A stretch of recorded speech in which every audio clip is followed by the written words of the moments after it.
श्रेय घ्यायचा प्रयत्न करू लागले. मला आपल्याला सांगितलं पाहिजे की आपण माझ्यावरती विश्वास टाकल्यानंतर या पहिल्याच टप्प्यामध्ये जवळपास आपण 68 कोटी रुपये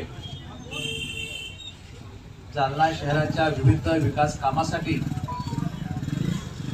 या ठिकाणी माननीय एकनाथजी शिंदे साहेब, माननीय देवेंद्र फडणवीसजी यांच्या सहकार्याने आपण हा एवढा निधी, मला असं वाटतं की राज्यामधल्या 20 दिवसामध्ये अशोकभाई 68 कोटी रुपये आणणारा पहिला आमदार असेल.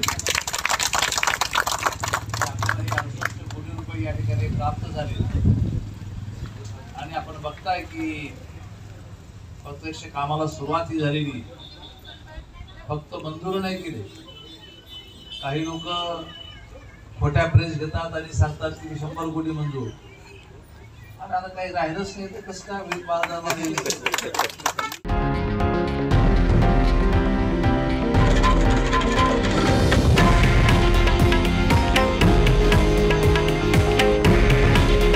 हे आहे देशातील नंबर 1 न्यूज नेटवर्क आणि आपण पाहत आहात TV9 मराठी.